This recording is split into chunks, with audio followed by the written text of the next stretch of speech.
नमस्कार दोस्तों, बहुत बहुत स्वागत है आपका अपने YouTube channel way to learn GK में। आज का हमारा टॉपिक है हिमाचल प्रदेश के मेले एवं त्यौहार। तो चलिए स्टार्ट करते हैं आज की वीडियो। डिस्ट्रिक्ट वाइज मैं यहाँ पे आपको पढ़ाने वाला हूँ। सबसे पहले डिस्ट्रिक्ट लेते हैं हम, सोलन डिस्ट्रिक्ट। पर इससे पहले मैं एक वीडियो और बना चुका हूँ, उस पे मैंने ये बताया है कि हिमाचल में मेलों के कितने प्रकार होते हैं, अंतर्राष्ट्रीय लेवल के कौन मेले होते हैं, डिस्ट्रिक्ट लेवल के कौन होते हैं, ये सब चीज़ बताई है। तो वो वीडियो भी ज़रूर देखें, ये पार्ट 2 होगा, ठीक है। पहला जो हमारा मेला है वो है सारही मेला। सारही मेले की खास बात क्या है, इसमें क्यों लगाया जाता है ये मेला? तो इसमें बुल फाइटिंग करवाई जाती है, जैसे बैलों की लड़ाई के लिए ये मेला जाना जाता है। और सोलन के कौन से जगह पे लगता है? ये सोलन के अर्की में मनाया जाता है। और कौन से स्तर का मेला है? तो ये है राज्य स्तरीय मेला। और समय कब लगता है ये? तो जुलाई में लगता है ये। आप नोट्स भी बना सकते हैं, स्क्रीनशॉट ले सकते हैं। अगर आपको पीडीएफ चाहिए तो मुझे कमेंट करके ज़रूर बताएं। दूसरा है सुलिनी या सुलनी मेला। सुलनी माता के नाम पे ही सोलन का नाम पड़ा है और ये सांस्कृतिक टाइप का मेला है और ये भी राज्य स्तरीय मेला है और ये जून में लगता है ये मेला भी। नेक्स्ट है हमारे पास चंबा डिस्ट्रिक्ट। चंबा में हमारे पास सबसे इम्पोर्टेंट है फूल यात्रा।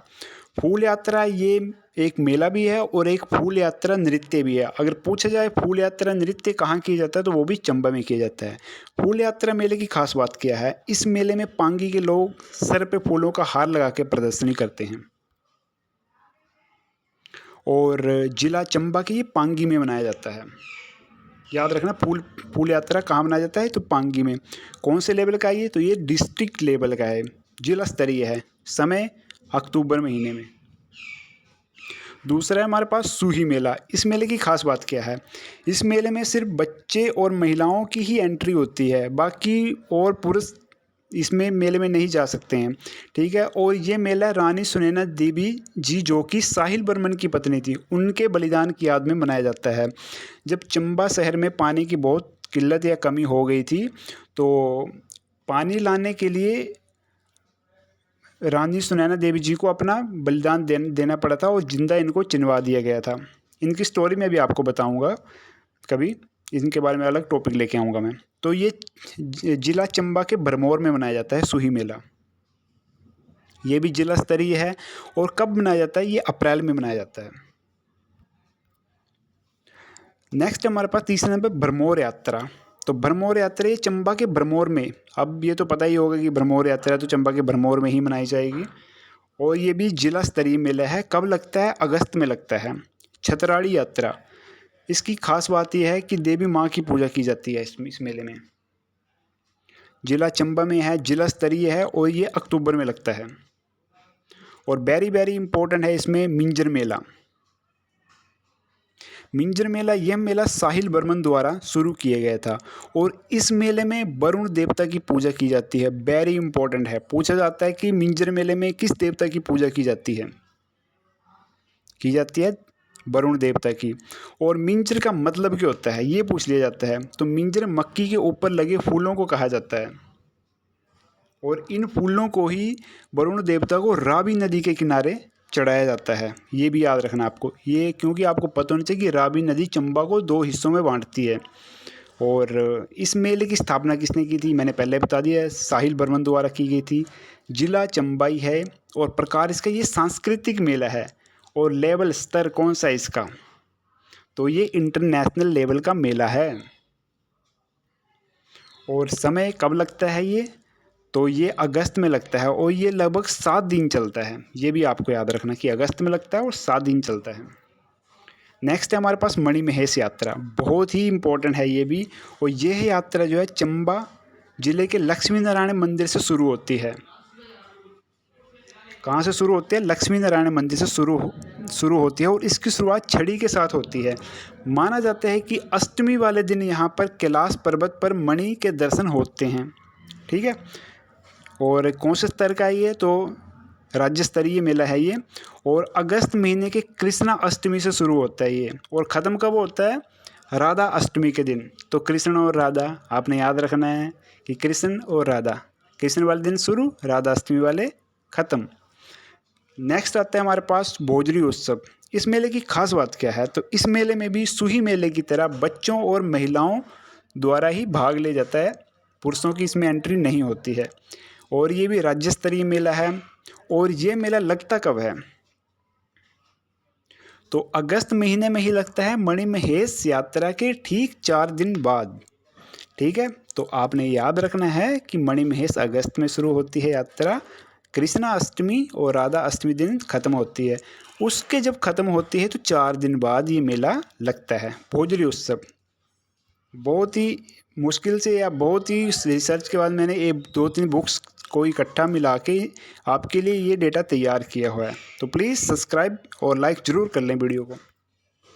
नेक्स्ट है हमारे पास सिरमौर डिस्ट्रिक्ट। सिरमौर डिस्ट्रिक्ट का इम्पोर्टेंट है त्रिलोकपुर मेला। और एक त्रिलोकीनाथ भी है, वो कहाँ पे है? लाहौल स्पीति में। तो ये मैंने मंदिर जब करवाए थे उसमें मैंने बिल्कुल बताया हुआ आपको, तो आप सारी वीडियो ज़रूर देखें। और जहाँ कन्फ्यूज़न होती है मैं आपको बताऊंगा और आप उसको अपने दिमाग में बिठाने की कोशिश करें। त्रिलोकपुर जो है वो है सिरमौर में, त्रिलोकीनाथ है लाहौल स्पीति में। इस त्रिलोकपुर मेले की खास बात क्या है? इसमें माता बाला सुंदरी की पूजा या इनको समर्पित है ये। और यह मेला त्रिलोकपुर नामक स्थान पे मनाया जाता है। और ये भी राज्य स्तर का मेला है। और कब मनाया जाता है? ये वैसे धार्मिक मेला है, तो नवरात्रों वाले दिन मनाया जाता है ये। नेक्स्ट है हमारे पास रेणुका मेला। खास बात क्या है इसकी? तो ये है रेणुका झील के किनारे मनाया जाता है और ये धार्मिक मेला है। और सबसे खास बात ये कि इंटरनेशनल लेवल का मेला है ये। और समय कब लगता है? ये नवंबर में लगता है। और पावन द्वादशी मेला, इस मेले की खास बात क्या है? ये मेला सिरमौर के सुरहा नामक स्थान पर मनाया जाता है।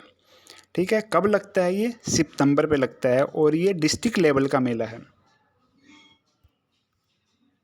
नेक्स्ट है हमारे पास ऊना डिस्ट्रिक्ट। ऊना डिस्ट्रिक्ट में है जो इम्पोर्टेंट है वो पिपलू मेला। इसकी खास बात क्या है?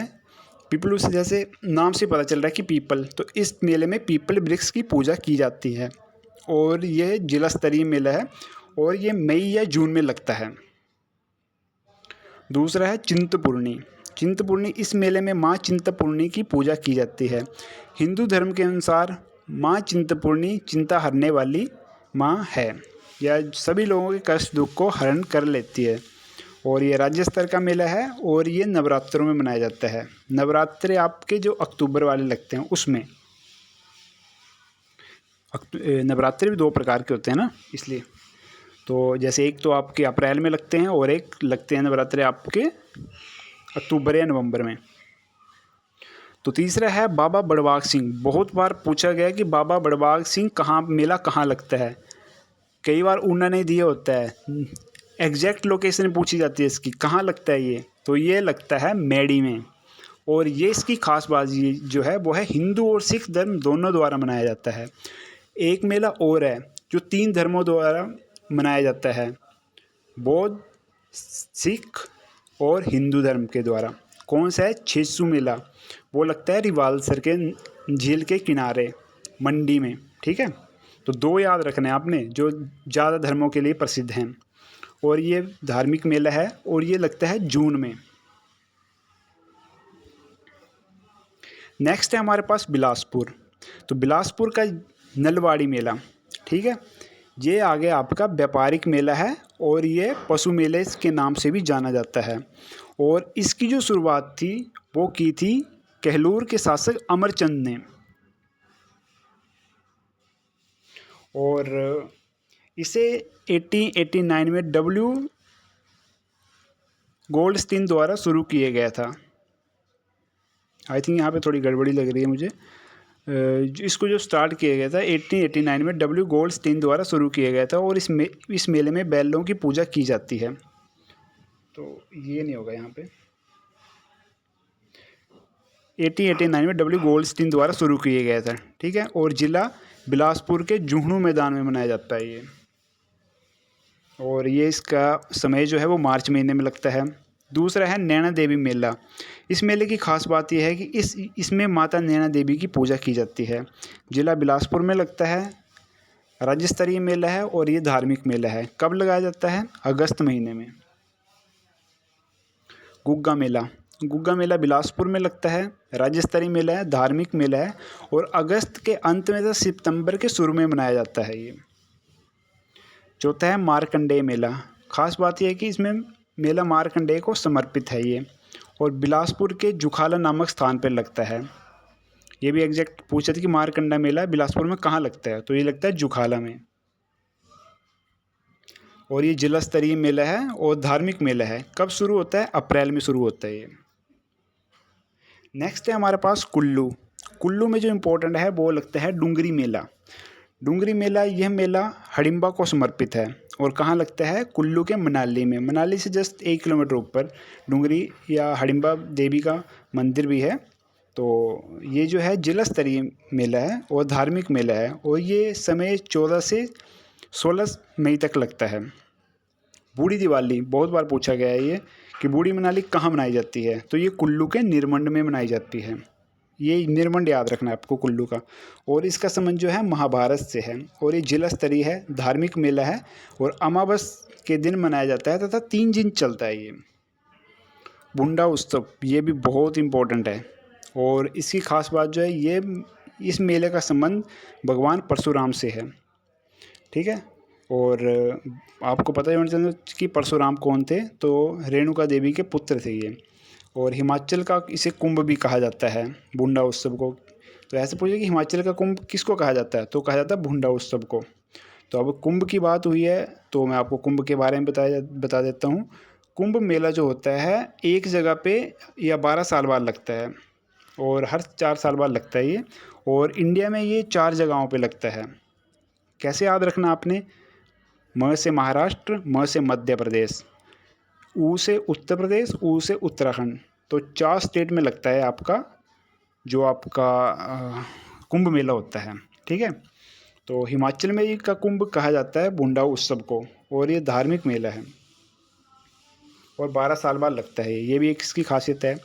कुल्लू का दशहरा, खास बात इसमें यह है कि इस मेले की शुरुआत राजा जगत सिंह ने 1691 में की थी। और इस मेले में रावण के पुतले को नहीं जलाया जाता है, बल्कि रघुनाथ जी की पूजा की जाती है। और यह मेला जो है दशहरे से 7 दिन तक चलता है, दशहरे के बाद भी। और ये कुल्लू के प्रसिद्ध मैदान ढालपुर में लगता है। ये ढालपुर का मैदान है कुल्लू में, ये भी याद रखना आपको। और ये इंटरनेशनल लेवल का मेला है। ठीक है, और इसका प्रकार है धार्मिक मेला है। तो आई थिंक कि वीडियो ज़्यादा लंबी हो गई है, तो नेक्स्ट पार्ट हम जो 6 डिस्ट्रिक्ट बच गई है उसको हम नेक्स्ट पार्ट में कवर करेंगे। तो आई होप आप दूसरा पार्ट भी ज़रूर देखेंगे। Thanks for watching. जय हिंद, जय हिमाचल।